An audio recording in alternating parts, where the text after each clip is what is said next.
This is Linux Unplugged, episode 41 for May 20th, 2014.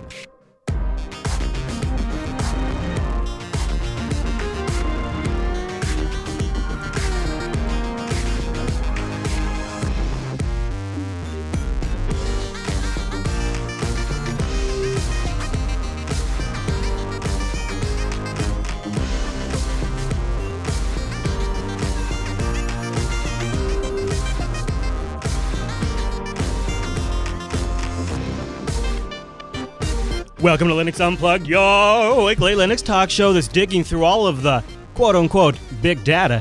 My name is Chris.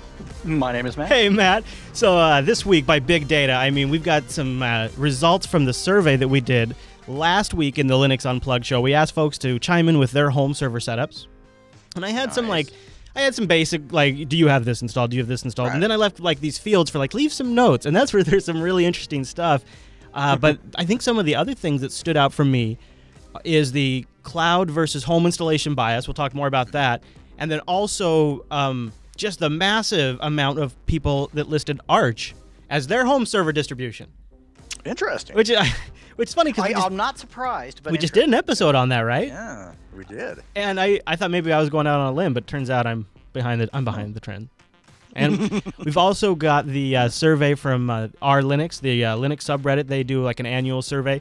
And they got a brand new one that just came out. It's getting to the size now where I think it's worth talking about. They had over 10,000 respondents from all different walks of life on the Linux subreddit. So we'll cover some of the results from that coming up in today's episode. But first, I wanted to tease a couple of things. Just a hint bomb I'm going to drop. I haven't showed you this to you, Matt, because I wanted to surprise you on the show. I don't know if you have the video stream up, but just a little hint. I do. We have a little hint now on the video stream of where things are going with How To Linux. There is Chase, Eric, and I down in downtown Seattle on the beautiful Cary Park, which is the most picturesque version of Seattle you have ever seen. It's gorgeous. So I won't say what we were doing, but there might have been some shenanigans happening yesterday. Some scenery, some selfies, Yeah, just some weird, we were kind of making asses of ourselves, to be honest with you, because it's a pretty busy park, because it's so iconic, it's so right. It's so classic Seattle. Yeah. And there we were kind of goofing around, and that's so cool. People were actually, to be truthful about it, very patient with us. Because they, for the most part, I mean, every now and then there was some dog shenanigans going on and things like that, and some dog fights, and we sometimes the reflector would fly away and go towards a crowd of people. Things or just goes off that whole ledge you got there. Yeah, that too. That was a possibility too. So, but it was fun. And gosh, it was a gorgeous day yesterday. It's a gorgeous day here today as well. But that's so yeah. Boy, I just tell you what, man, that was some nice shooting. But that's not actually all. This morning I wanted to talk about before we get rolling. I also have, see if you can guess, I'll try to do it before you see the video version on the stream. See if you can guess what I have in my hot little hands by this audio tone. Can you guess what I have in my hands? Something with Dell. No, that's the Intel sound, Matt. Not Dell, I mean Intel. That's what I meant. It's the Pentium sound, yeah. Yeah, I got the, we just got it in studio today, this morning, the Intel NUC D54250WYKH. Rolls right off the tongue. That's a gorgeous piece of hardware. Yeah, so this is the... I wish I had my box to join you. This is the fatter NUC. This is a big fat one. It's and the reason for that is it can take a standard size SSD, a 2.5-inch SSD instead of that PCI little card that you have to use. So, and it's not that much bigger, to be honest with you. But now, it looks reasonable. Yeah, so we're going to have this is going to be a little dedicated Skype machine, so we can do some fancier Skype stuff here in JB1. And, we were really kind of okay, how do we want to do this? What is the best way to accomplish what we want to do? And at the end of it was because we already had the SSD on site, it really meant all in for a Core i5 rig with, I think it's, let me see, how much RAM did we get? I think we got 8 gigs or 16 gigs. I can't remember. 8 gigs, shoot. I think. That's ample. It was more the better. It was $400 from Amazon. Yeah. 460 or something like that total. And it's going to make, it's just perfect for Skype. It's small. Rikai calls it the glue of the studio, because now this is our second one, and I believe it.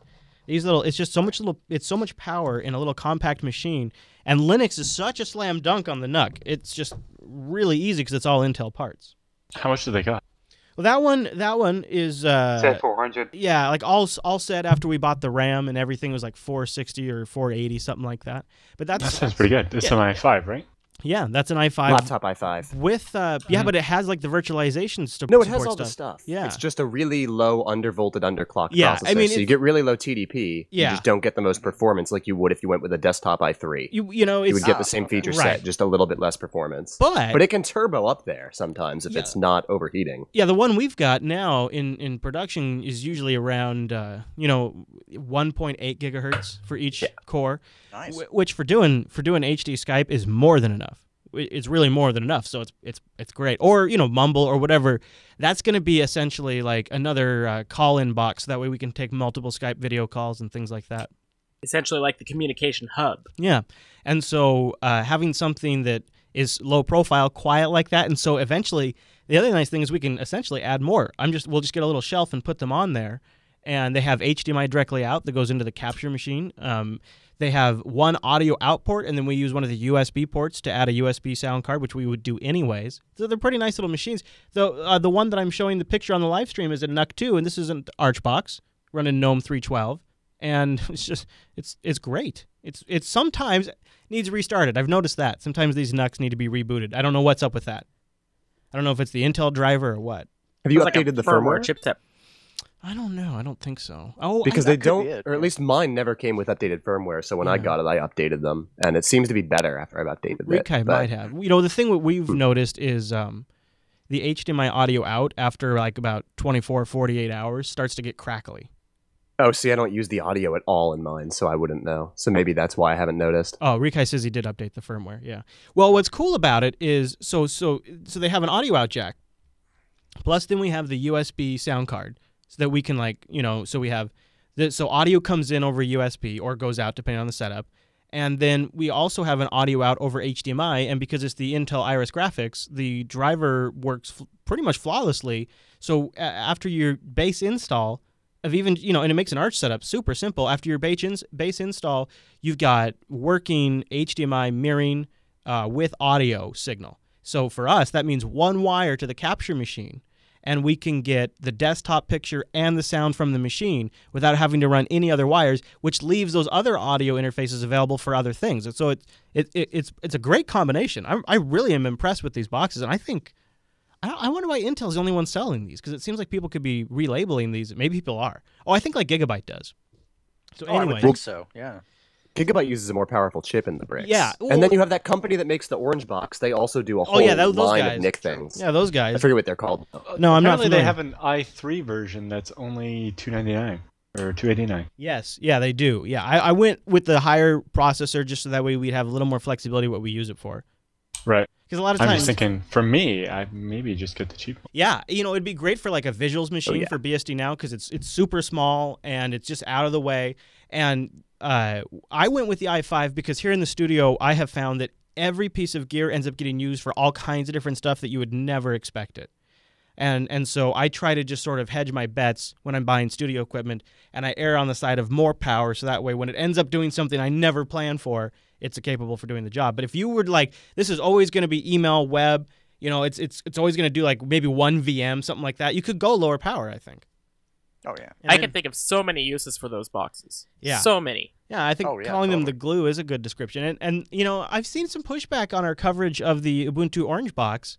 People are like, this is, like, there's a thread right now in the subreddit. It's like, what's the actual use case for something like this? And I think people undersell the NUC, and I think, I think that's why, maybe it's because I've had so many good experiences with the NUC now.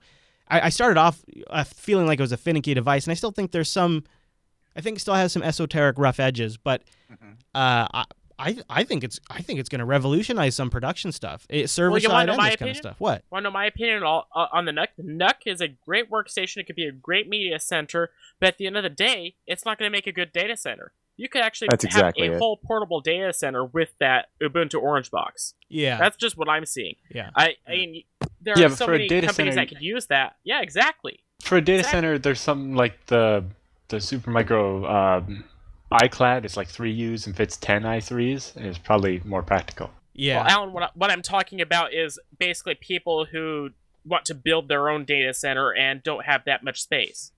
So right. Well, 3 U's is enough. Only like 3 pizza boxes.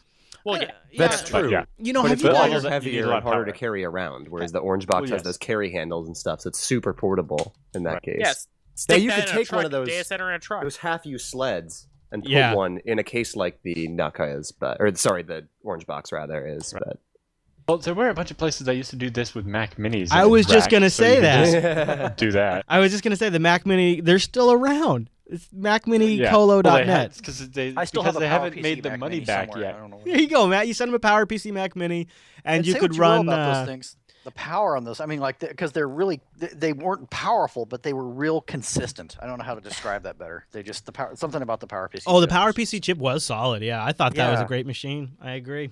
and I couldn't bring myself to throw it away. So Yeah. Damn it, why am I looking at buying a Nuck right now? I'm supposed to be having dinner. sorry. Well, here, let me That's your tell you. Nuck. I'll tell you about something else you should consider buying because it's mobile that makes sense, and that's our first sponsor this week. That is Ting. Head over to linux.ting.com. Shout it proud, my friends, linux.ting.com.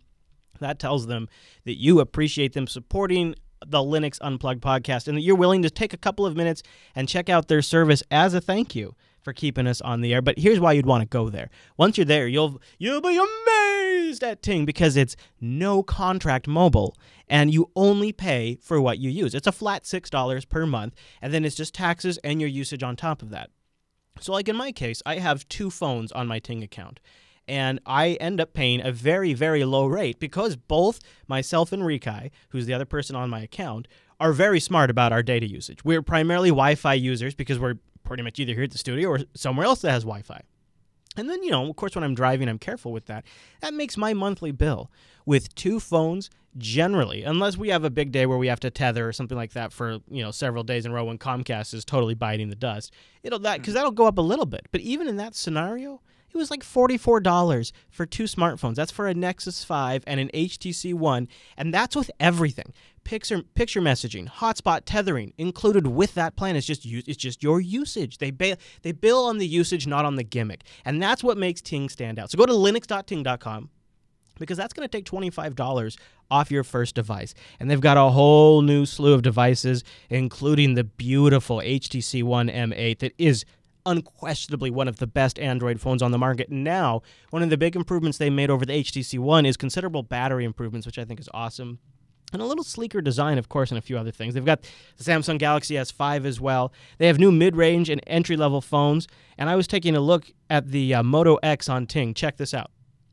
You buy this Moto X, if you go to linux.ting.com, it's going to cost you $356. That's an unlocked phone that you own, that you're only paying for the usage. You're not in a contract. It's $356. That's not the cost where they're spreading it out over a 2-year contract and gouge you. You pay it and you're done. And then it's just what you use after that. For a Motorola X, and some folks say this is one of the best Android phones ever made. That's unbelievable. So go over to linux.ting.com and check out what they've got to offer and try out their savings calculator. Put your current bill in there and then check out the difference. And tell me you couldn't go get yourself a new computer every couple of years on that money you'd save. It was unbelievable for me. Linux.ting.com, and a really big thank you to Ting for sponsoring Linux Unplugged. Getting us into our 40s, Matt. It's good stuff. Man. So crazy. Yeah, all right. It's hard to believe we're in the 40s already. I mean, it's like, where'd that go? I know, right? That really did go fast. So I'm just reposting in the chat room right now a Google Doc. Hi. That's the problem. Oh, you're the problem. You are the... Unfortunately, Samsung can be. Oh. Hi. Sorry, yes. we were discussing SSDs. Side conversation. Well, we're back. I'll let you finish it up in the post show. Sorry, I just jumped right back in. Okay. I just posted in the chat room if you guys want to take a look at it too. The survey results, the Google spreadsheet results from the home server survey that we did last episode. And Seems like everybody has a home server. Yeah, seriously. Yeah. So Rotten, I don't. What jumped out at you initially when you looked at the results?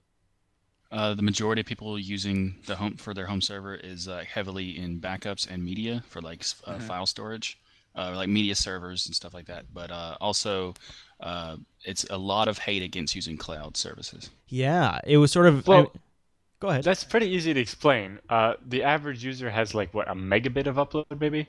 Yeah. Even high-end people like me only have 5 megabits of upload. Yeah. Well, try to upload a couple of terabytes that way. Well, there's other uses than just in file storage and backup. Yeah.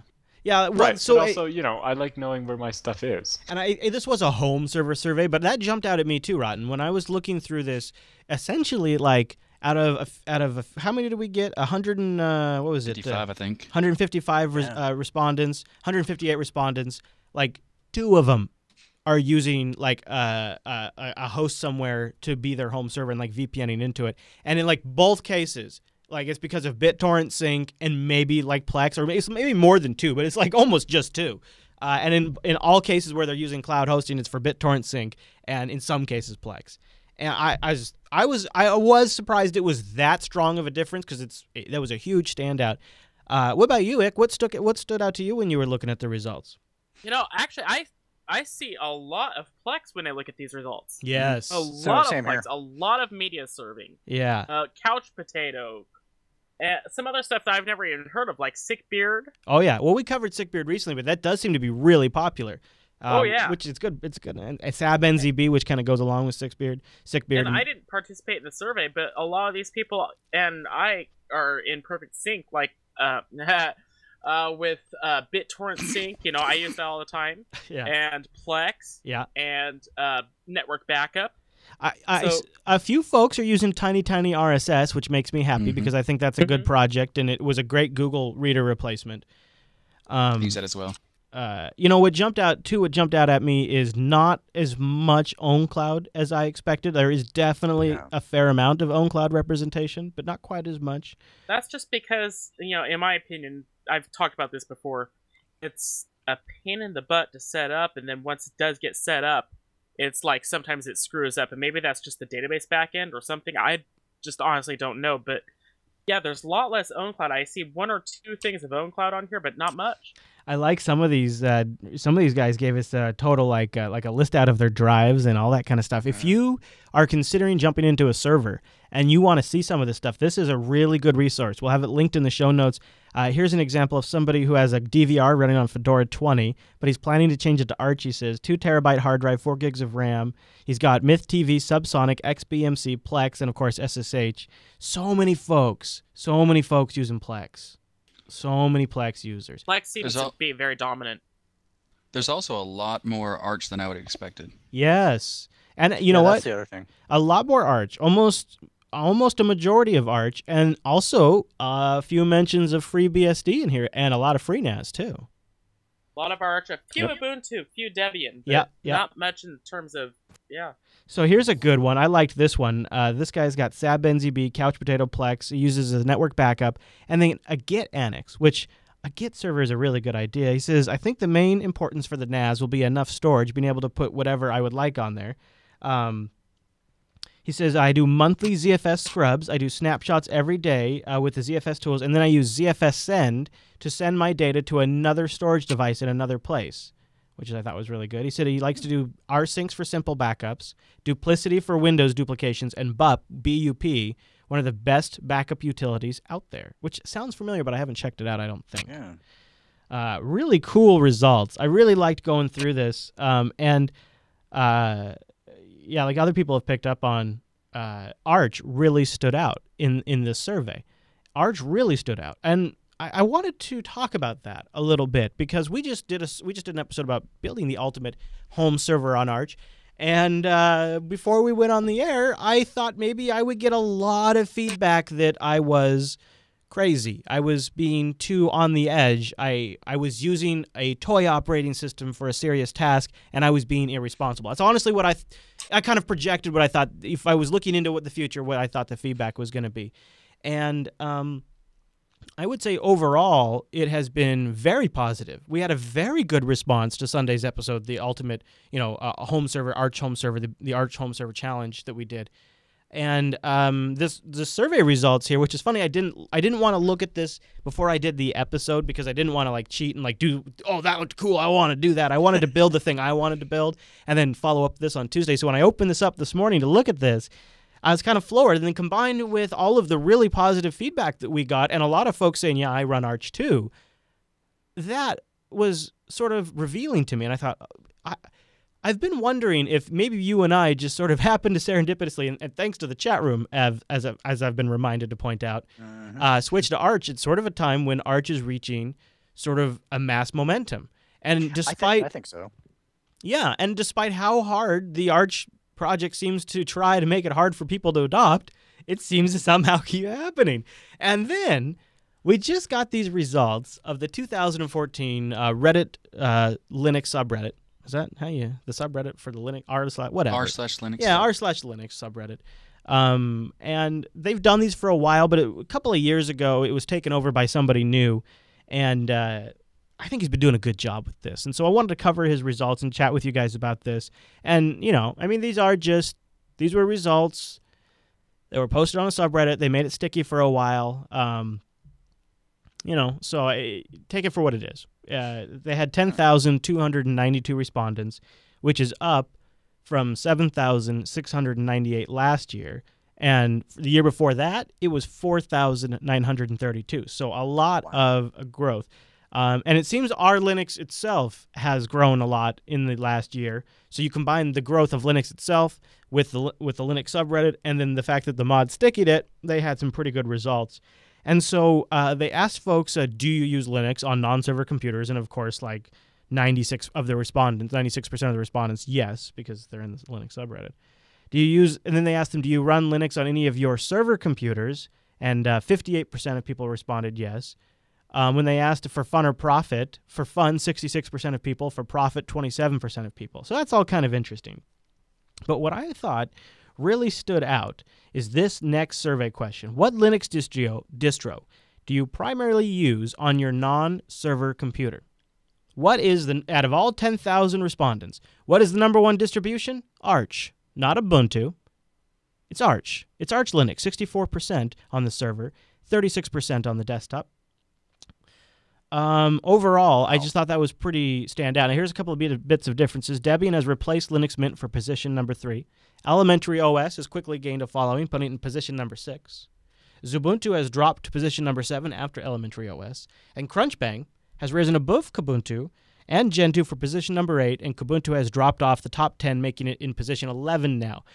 I don't know about you guys, but my gut, for some reason, gives more credence to this survey than the top 10 results on DistroWatch. No disrespect to the DistroWatch folks, but for some reason... Right, well, DistroWatch is based on just clicks on their website. It's very unscientific. Right, and this seems like... I mean, I don't have a strong impression of the user base of r/Linux, but it seems to be a wide mix. And in fact, if anything, I would have labeled them as anti-Arch Linux, to tell you the truth. I would have said they kind of hate on Arch a lot in the subreddit. I disagree. I think that they're... I think you're definitely going to have a mix, but I would say they're more anti-Ubuntu. Well, yeah. To be fair, that's true. They're pretty. They're much stronger. Like, yeah. You're right. I've seen like a bigger group of purists for sure, but they're definitely pretty set in their ways. Yeah. So. Also, they should have looked at the survey. Should have also included the bases. So they should tell you, like, Elementary OS is based on Ubuntu, so they should point out like how much is being used that's based on Ubuntu. Yeah. That's. So Ubuntu lost its place because of fragmentation, possibly. Well, you could make that same argument about Debian then. Sure, but it's more. I think there's the more important part is that they did the survey for like people to fill out the survey like 3 weeks before Ubuntu released 14.04. Yes, and that would have skewed the results massively in that way. Well, it should have skewed the results towards Ubuntu because the Ubuntu hype was at an all-time high before the 14.04. But people weren't using it. It was asking you, what are you currently using? People are probably waiting to use it. Well, I would think they'd be using Ubuntu, don't you think? And don't you think more Ubuntu users would be trolling the r/Linux subreddit for news about the Ubuntu release than normal? No, there's a lot of people who went from Arch to 14.04 and have been using it for a while. There's even a couple blog posts about it. But I know. It's not that it's saying that it's just the timing was weird. They could have waited a month. I don't know. I think if anything, doing a survey at the weeks leading up to the next major release of anything gives more attention to Ubuntu, and if anything, I think that's actually more of an indictment of the poor showing of Ubuntu. But I could be wrong, or it could mean nothing. So all of this could mean nothing. Let's keep that in mind. I want a couple more things just for us to chew on. What Linux distro, I don't know why I can't say that today, do you primarily use on your non-server computers? So this is fun versus profit. Number one distribution people use for fun, Arch Linux. Wow. So no surprise there. When it comes to profit, only 15% of them use Arch, which is not too surprising. Debian does a strong showing at 23%, as does Fedora for profit, 28%. Fedora came in at number 2 for fun at 71%. Really? Wow. Now, Okay. what other Linux distro do you use on your non-server computers? Debian showed very strong here, followed by Ubuntu and Arch Linux. But through this whole thing, Arch does really good. Now, here's an interesting one. More people using Linux on laptops than on desktops. Not by a huge number, but by a pretty good number. There's a problem with that number, though, because he set it up where it was laptops and tablets are the same answer. Yeah, but who's running Linux on a tablet? People could be considering Android or Ubuntu Touch. Yeah. But, it does kind of get to the point where I do run Linux on my laptop, but I also run Windows on my gaming desktop for those Windows-only games right now. Yeah, I think there's some folks that do that. So, Debian, it's interesting, too. For server distributions, Debian was the top, followed by Ubuntu, then CentOS number 3, then Arch in number 4. Arch Linux at number 4, then followed by Red Hat Enterprise Linux. No, that's wow. That's got to be because of the demo. That's got to be the demo. I would think. Yeah. Although just because they make the most money doesn't mean they have the largest install base. True. And then which Linux distro do you primarily use on your server computers? Fun versus profit. Debian again is up there. Now, I thought that was kind of funny too. They get into the desktop scene and they ask folks like what desktop, what's your favorite Linux GUI? GNOME 3. Really? GNOME 3. Wow, that surprised me. Yeah. Well, I'm running prefer GNOME 3 KDE, on the but- Nobes right now. I actually went and arched it and put the Good GNOME 3 on man. it. I am too. Yeah, I kind have no of, problem with GNOME yeah, 3. I It's don't just there's been so much hate on it in the past. Yeah, I'm doing GNOME 3 on the Ultra Pro right now, and I love it. It's growing on me. I'm actually a big fan of GNOME 3, except is it Mutter? Mutter is it's not working very well for me. So I've had a few crashes just because of Mutter, and so it kind of locked me down and not being able to use GNOME 3. Yeah. But when I did use it, it's pretty awesome. They're KDE. using ADI. KDE as number 2. Oh, go ahead, Daredevil. Make your point. Yeah, that actually makes me question now that we've been seeing like the Qt and GTK fight going on. If GNOME 3 is being so successful in terms of usage in desktop, wouldn't that mean that kind of GTK 3 at least is getting some attention there? Yeah, I mean, maybe this momentum will keep them relevant. So what do you guys think? What is the most hated Linux graphical environment? Any guesses? Unity. Unity by a freaking ginormous margin, which honestly feels a little unfair. In fact, he even points out that the hate for Unity is actually up over previous years. Which is now, weird I since think it's that- been improved so much. well, I it's imagine kind of that comes to more people being exposed to it now because it's in the mainline version. go ahead, GNOME Daredevil. 3 is the second most. What I see here is like it seems like the power users are the ones that are actually actively in these communities and participating on the votings and stuff. And the result is that those are the users that feel that they got kind of left out in the newest choices. Right. And as a result, it goes back to pretty much. Hold on. You just let me get the bell. Yeah. You just nailed it. Hold on. Yeah, you got it. And let me tell you something else. I think what this shows you is, and this is just my connection here, but I think one of the reasons why Arch is seeing such strong performance is because it's a great distribution to run GNOME. And what's the number one desktop everybody loves? GNOME. So what do people run on their desktops in this survey? Arch. What's the number one desktop environment they're using? GNOME. So it is interesting that because nobody, even though Fedora does a pretty good job, nobody has gotten off their dumb asses to make a good GNOME 3 implementation, so Arch is eating their lunch in the power users.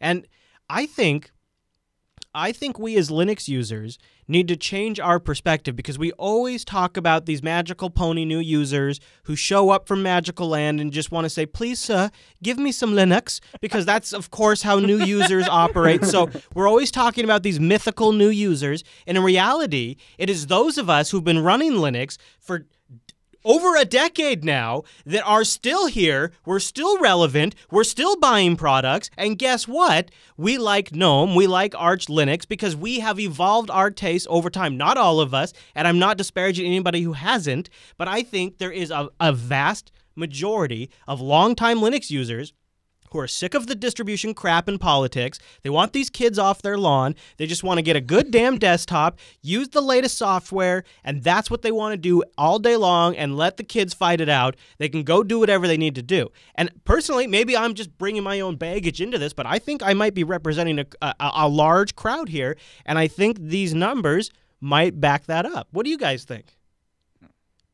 I don't think it's only your baggage. I mean, when GNOME Shell started coming out, people were bashing at it. I looked at what they were trying to achieve, and it pleased me. I didn't like the implementation at the moment, so I didn't jump right away to using it. But yeah, that's how I was too. Oh, Crossroads, do you what do you think? Do you think this is me bearing my own baggage? Well, the thing about GNOME 3 and Arch is Arch doesn't really do a lot. Their whole thing is, upstream and all that kind of stuff, but Fedora really pushes GNOME. A great example of this is GNOME software still does not run on Arch because PackageKit on official Arch repos is 0.7.6, and GNOME software requires 0.8.1, I think. Yeah. And it doesn't build, as I've tried. I can't get it to build. And so really, Fedora is pushing GNOME. Fedora is the epitome of GNOME. All right, Colonel Linux, why don't you play devil's advocate for me? So I don't disagree with what you're saying. Yeah, you make a very good point, but taking that attitude of, we're the power users and cater to us, that's great for one desktop, and we have that. But that, I think, where these companies like Canonical are coming in, where they're trying to craft the Unity desktop, is we want to spread the idea of Linux, and new users are turned off to Linux primarily because there's people like us that say, well, listen, I can do everything from the command line, and that works really, really well, and it's really, really efficient. I mean, you just talked a couple episodes ago about how crazy efficient it is to be able to do things from the command line, but that scares new users off. Right. And so if we want to reach past 10% of the market share, we have to create a welcoming desktop. I think that's the other side of the argument, right? I agree. Yeah, and what that means is it doesn't minimize the OpenSUSEs and the Ubuntus and the Fedoras and the Mangias and all of these things, because they obviously have a role to play in this. But what I think it does mean is I think there has been this group of Linux users who kind of have just been overlooked because we're so busy thinking we know what's best for everybody and thinking how we're going to get more users. We're so worried about getting more people using Linux that we kind of just forget about this group who I think is trying to show their voice in these results. But at the same time, doesn't mean you cater exclusively to them. I think that would go. I think that would stagnate the adoption of Linux. Absolutely, I agree with you, Noah. All right, Riley, you had a point for Unity. I wanted to get to that. Yeah, I actually said Unity is actually almost underrated because the only thing people ever use Unity on is Ubuntu, and people just don't like Ubuntu for whatever other reason. But if you actually tried it on Arch, it's actually pretty awesome.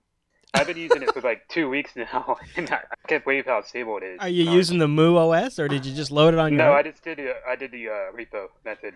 And is it the 1404? Yeah, it's the same version in 1404. It's got all the new global menu stuff. All that. Oh, I like that idea.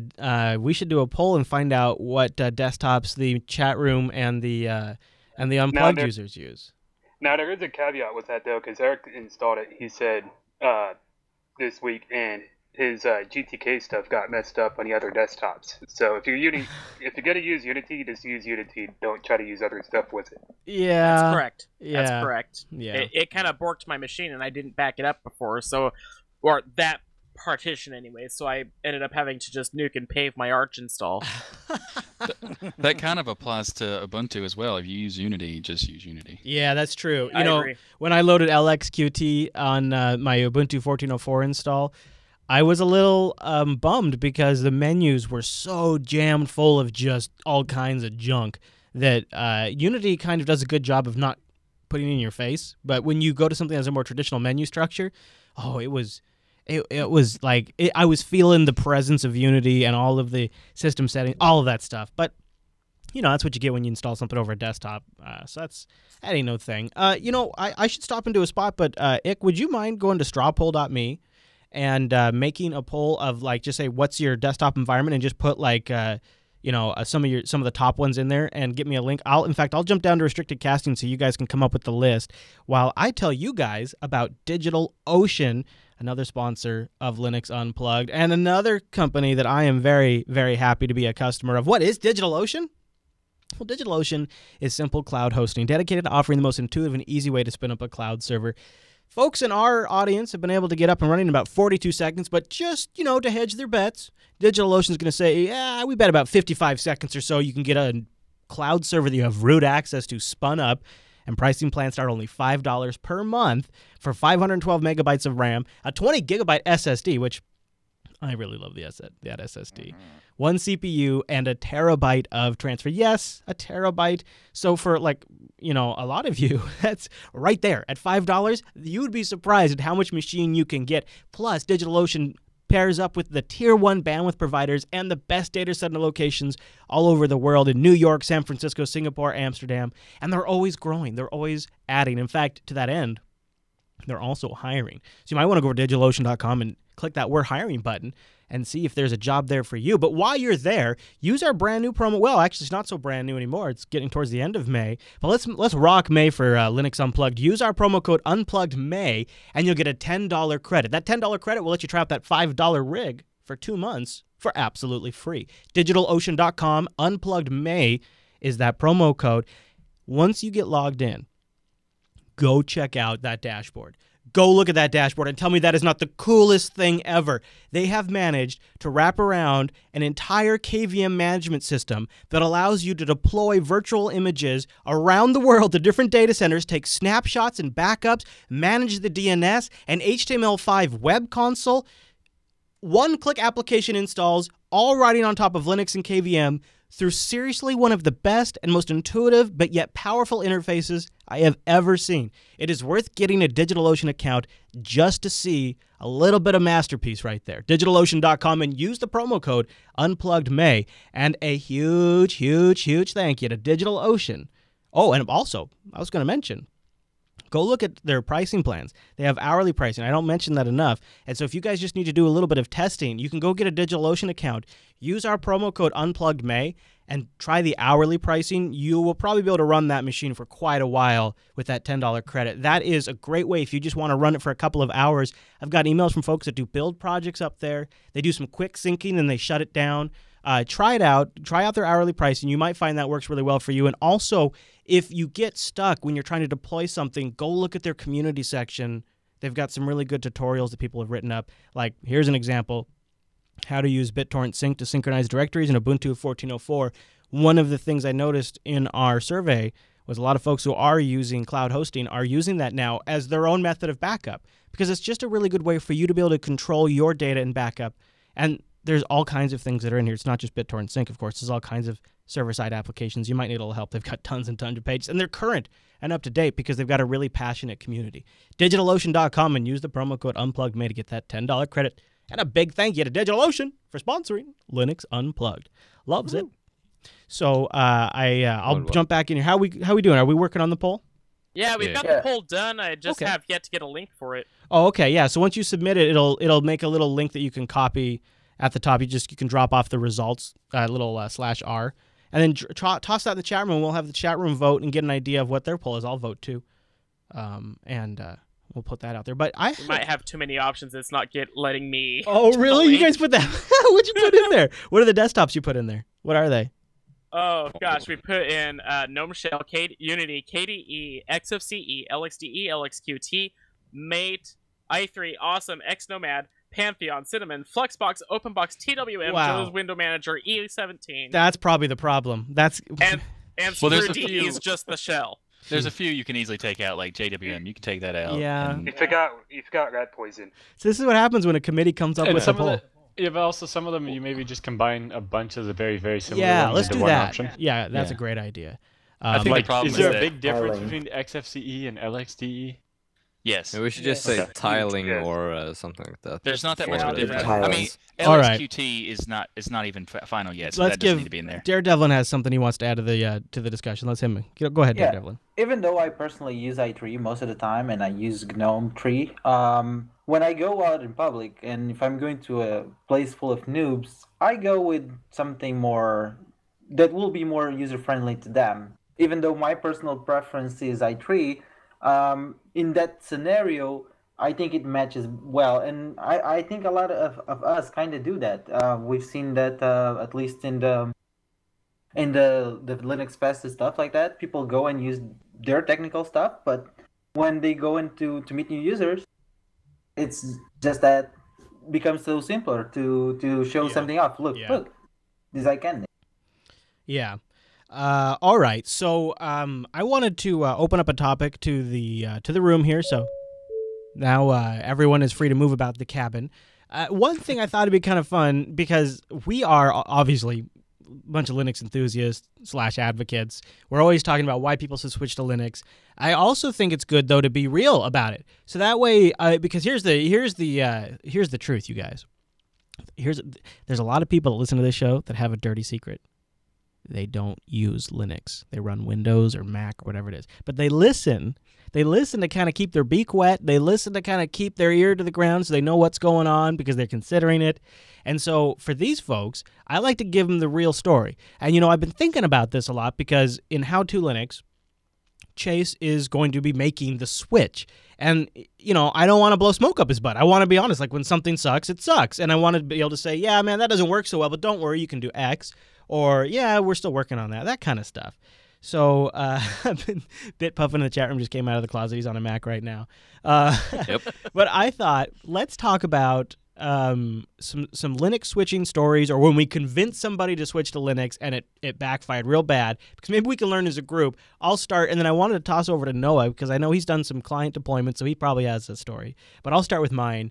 One of my biggest Linux shames, like my big Linux failure, was when I got my wife, who was my girlfriend at the time, I believe, switched over to Linux. And it was KDE. This is a long time ago.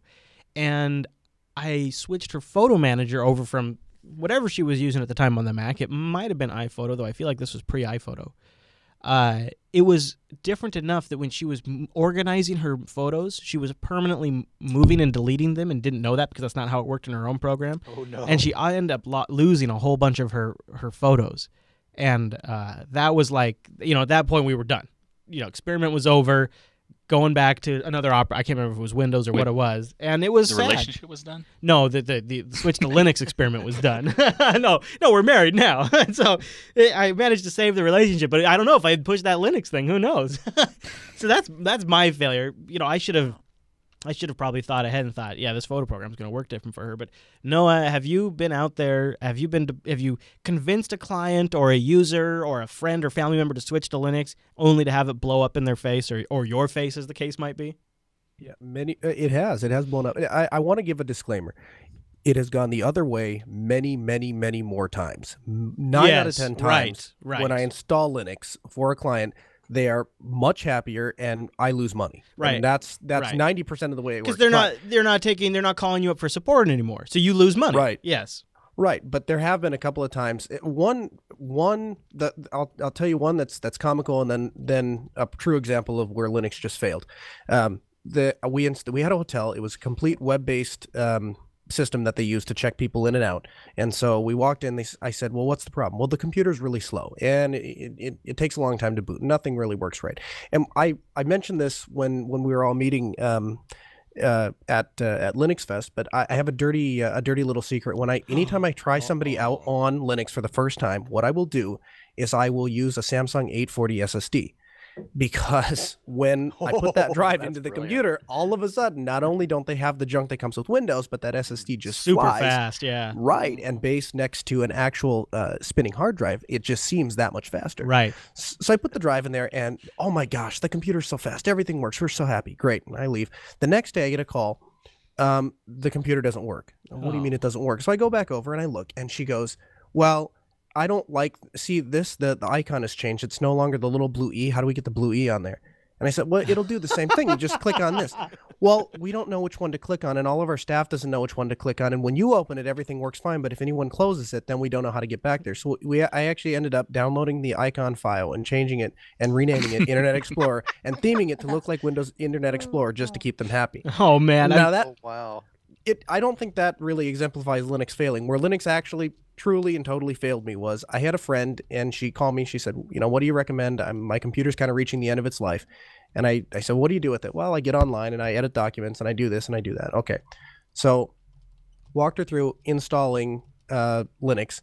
All of her music would not pull over because she had purchased it in the whatever Windows uses. I don't even know, but Plays however for you sure? purchase it. The Plays for sure DRM? She had a Zune. Okay. So that whatever might have been Plays for sure. Yeah. Okay, so whatever it is, it doesn't pull into Linux, and it was one of those things where she'd asked me before, can I move my music collection over? Well, of course you can move music. Linux plays music, yeah, no problem, right? Right. No, that didn't work. Yeah. And then she goes, well, can I play Netflix? Well, we installed the Netflix desktop, but if you don't have a really powerful machine that running all of the layers that it needs to run, so that didn't work. Yeah.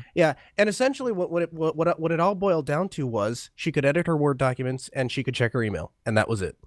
And we ended up going back to Windows. Oh, yeah. I mean, like the WMA, they were probably even WMA files, right? They were. Yep. Yeah. Mm-hmm. I mean, WMV, I think. Yeah. So that's. That's a hard thing because that's Angela, my wife's mom, kind of the same situation, right? They use a computer, they're on a satellite connection, so they're basically just downloading a few things, printing off photos, and updating Facebook. But they have bought, I mean, I don't want to speak for them, but it's potentially thousands of dollars worth of DRM copyright protected music, and it's just one of those things where I don't have the time to unencumber all of that music for them. Yeah. So they are on like some ancient, it might even be Vista installed. Because like, what are you going to do, right? All right, Mumble. Anybody else in the Mumble room want to share like a Linux deployment blew up? I mean, again, like Noah said, of course it generally goes good. I don't have like a huge detailed one, but essentially I gave someone Linux because they were tired of Windows. And then I had to go away for like a couple weeks or so. And by the time I got back, they had given up and bought a Mac. Oh, that's a fail. That was a quick nut punch. Like I thought you're gonna keep going, and then boom, you strike with that. Wow. I have a quick one too. I was going over to a friend of a friend's house. It was late at night. We weren't going to be there for long, and I see that he's running Ubuntu on his TV, like right in front of his bed. I'm like, oh, cool. Linux, and then he couldn't get the resolution correct, and I'm like, well, maybe you should just try updating. So we do a little sudo apt-get update, sudo apt-get upgrade, and it doesn't boot. And I have to leave pretty soon, and he never talks to me again. No, that's a bad one. Yeah. Ouch. All right. I have. Go ahead. If my microphone works. Yeah. Yeah, we hear you. So does it? Go ahead, Jack. Yeah. Okay. Actually, I have 3 stories where I can wrap it up in one because it's always the same story for all 3 cases. Oh, okay. What is it? In the last month, I just can't explain how it happened, but I guess it's a mixture between the XP ending and the always malware stuff that happens on Windows systems. Anyway, 3 guys came to me and asked specifically to install them Linux on their computers. And I must say, they are happy with it. Oh, good. Just happy. Well, that's good. That's great. Well, good story. Yes, it is. Good and story. I'm still kind of amazed. Yeah. I had my dad on it for years and years, and then he ended up wanting a new computer, and the shiny Mac got him, and we had a little bit of a mini disaster that kind of pushed him over, and yeah. But my worst story is the photo one. All right, we've had some back and forth, but we do now have the official. Oh, you have one. We have one more story before I get to the. No, poll? I just wanted to point out that my story was like dropping a bomb with the Mac thing, but this was also in like 2005, 2006. So it was kind of a mess back then anyway. Yeah, mine was before iTunes was a thing, I think, and before iPhoto was a thing. That's how long ago mine was. But and so like now I would have her use Darktable or something like that. Yeah. There's a really short positive one. Sure. Okay. Yeah. Go ahead. It turns out my 80-year-old stepdad actually put SUSE on his box on his own, and it worked. He's happy with it.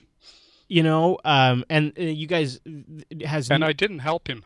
That had no bearing on the fact that I'm a Linux user now, but my grandpa, on my dad's side of the family, he's in his 80s, and his favorite distro is Puppy Linux. That's he's loved Puppy Linux for years, and he thinks it's the best, perfect distro for him, and he likes putting on low-end hardware. But he's also a big Fedora user, and he tries out every Ubuntu release, but he always ends up going back to Fedora, which I think is hilarious because, yeah, he's also in his 80s, and it's awesome. Yeah, it's just something he's always enjoyed tinkering with, and I didn't even know until after I started the Linux Action Show, like a couple of years into it. It came up, like my dad mentioned to him that I was doing a Linux show, and it's like, oh, you like Linux? I'm like, are you serious? Like, my mind was blown. It was like I entered another reality. All right, so that's more or less what happened to me as well. That's amazing. Here is the we've had a few iterations of, but here's our latest poll. Which desktop environment do you use? I'm going to vote. We'll also have this in the show notes. We want the download audience to vote too. I'm just curious what you guys use. So I'm going to vote for GNOME Shell for both of us. Okay, Matt? Okay, sounds good. That sounds like me. All right, so I'm voting, and I guess I already voted on that. Maybe I already voted. All right, and the results are, hold on, survey says, I think we put straw poll under some load here. Right now, GNOME Shell has a healthy 27% lead, followed by KDE with a 22% lead. Cinnamon coming in at 11%, Unity 9%, XFCE 9%, Mate 7%, and then it kind of trails off from there. This is almost mirroring exactly what we saw in our Linux. That's wild. And, I've kind of lost my love for Cinnamon. I mean, it was fun for a while, but just, it's kind of like watching the same TV show over and over. After a while, you kind of get bored with it. Well, yeah. But the extensions of Cinnamon are yes. not as good as Gnome's, but they are pretty good. Yeah, they are pretty good. It got my interest at the end of the day for me in Cinnamon, and I think it's great for a lot of folks who want a classical UI, but brought a little more into, the year 2014. Man, does Cinnamon nail that, and it does it really well. For me, the problem is I think what you're kind of getting at, Matt, is I'm just kind of done with that. It's the same thing that eventually kind of wears on me about Mate. I've played that. I grokked that UI, but I recognize that the paradigm that was set up way back in the 80s, is due for some refreshing. And I think that's why I like GNOME 3. And honestly, if I spend enough time configuring my KDE desktop, what I like about KDE, too, is I can make it feel like a more modern operating system. More modern desktop. That's true. I mean, now on some boxes, I still do use XFCE simply because I'm not in front of them every day, and so I need quick access to something. I'm using a launcher anyway, so I don't care. Why run the resources at that point? But for a daily use situation, I do prefer GNOME. Go ahead, Riley. I found that Cinnamon is for people who don't want all the unnecessary stuff that KDE has. It still has all your extensions. It still has your desktop effects and all that stuff. So, I agree. It's pretty much Cinnamon, but it's pretty much KDE, but on GTK. So, well, it lacks 30 ways to get to the control panel. I mean, that's kind of a bonus. I would disagree with that, but I think Cinnamon's also a good source for people who want a full-fledged DE, but can't, they can't devote a lot of resources to it. Sure. Because there's been benchmarks that show that XFCE and Cinnamon are very close to about the same resource usage, and that's actually kind of amazing when you can and you think about it came from GNOME. How does Cinnamon work when you don't have compositing? Does it still work okay? It doesn't work very well. It's very slow. So, it needs a graphics card. It doesn't really matter what kind of graphics card. So that would be an area though where XFCE kind of has that leg up, and you're still in a GTK environment. And I think an area where LXQT is going to be a strong competitor for XFCE. I wanted to go back to something that Crossroads was going to mention. Go ahead, Crossroads. Okay, so the thing about Cinnamon is that, at least when but I always thought, when I was on Unity, I saw Cinnamon, I thought it was great. I thought it was wonderful. I really wanted to try it out. I never really got around to it. I ended up using KDE and used a few things. And then I finally installed the Manjaro version of with Cinnamon. And I thought I was going to love it. I thought it was going to be great. And I used it. It was fine. And then I got bored really quickly. And it never... turned me on.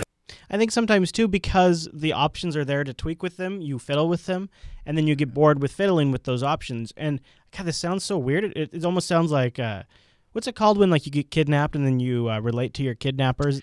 Symptom syndrome. Stockholm. Stockholm. Yeah. Stockholm syndrome. I wonder if GNOME gives me Stockholm syndrome a little bit because I'm like, because it doesn't have all these things for me to tweak, although they are tweakable actually.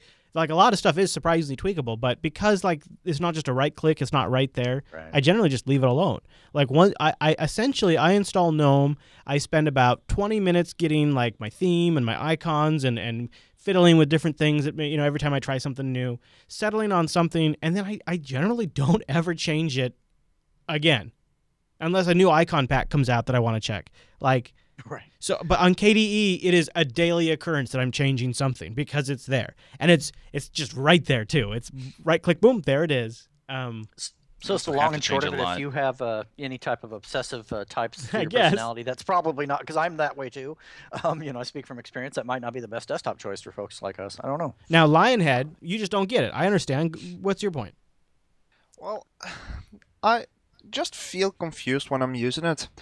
So I just feel that so I just feel that XFCE is more streamlined, at least for my kind of workflow. Yeah. And it just works better on a laptop. Well, and at the same time, you can streamline it whatever way you want too. Yeah. All right. Well, before we wrap up, go ahead, finish up. Finishing thought. I was just going to say, I think the problem with GNOME is that people aren't used to the paradigm, so they expect something else. Yeah. When if they give it enough time, then GNOME can actually it can change your preference of the paradigm, and you'll actually like GNOME more than other ones if you just try it. Yep, I agree. Very good, guys. Well, so if you wanted to check out the home server survey, I would, especially if you're going to build a home server soon, or you're thinking about it, or you want to figure out how you want to improve yours, go look at those results. There's some great content that you guys supply, guys and gals. I say guys universally. It's a unisex term for me. Just disclaimer on that. And then also, we'd love to hear your feedback. I decided this week we would do the survey for the feedback. We generally read a few emails on the Linux Unplugged show. For this week, I actually ended up replying directly a lot to the emails and didn't really feel like any one particularly grabbed me that I wanted to pull into the show. But we do love featuring your emails. So go over to jupiterbroadcasting.com, click that contact link, choose Linux Unplugged from the drop-down, and maybe you can kick off our next discussion. I love having a topic on the show that is sort of inspired by an email that comes in. Maybe not be the main topic, but something we can chew on is always appreciated. So anything in the Linux space that you would love to hear a good discussion on, please send it in and ask your question. Don't make it too long so that way we can fit it on air. And you never know. Maybe you will help set the course for the next Linux Unplugged show. And last but not least, we do have this open mumble room from these fine gentlemen that you've been hearing from. And we don't have any ladies that are joining us in the virtual mumble room. So ladies out there, if you'd like to represent the female Linux perspective, we'd love to have you. Just go over to jblive.tv. We do Linux Unplugged live at 2 p.m. Pacific on Tuesday. Just go to jupiterbroadcasting.com/calendar to get that in your time zone. And when you go to the live page, we have an embedded chat room, and you can join that embedded chat room and hit Bang Mumble. And when you hit Bang Mumble, it tells you the Mumble server address. Now, you might say, Chris, why don't you just say it right now? Well, first of all, dear listener, perhaps it's going to change at some point, and I just want you to stay dynamic. Or maybe it's a members-only jacket, and the only way you can find out is you come to our chat room and put on the jacket. Yeah, right? I used to rock one of those so hard back in the day.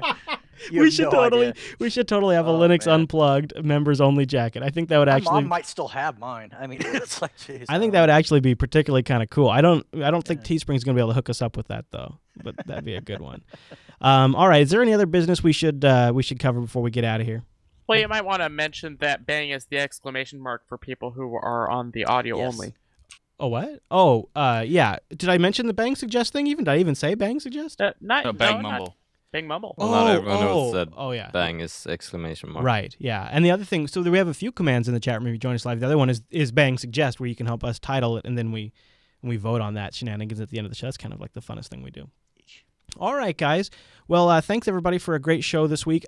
Matt, if all goes as planned, now you know me, I hate to speak for a guest, but if all goes as planned, on Sunday, Jonathan from the OpenShot project will be joining us to discuss OpenShot, where they're at, give us an update on how that project's doing.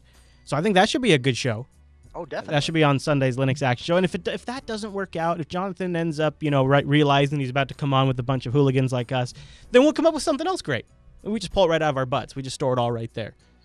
Oh, he's good to people. I'm sure. Yeah, I know. I think we're all looking forward to it. All right, Matt. Well, have a great week. I'll see you on Sunday. Okay.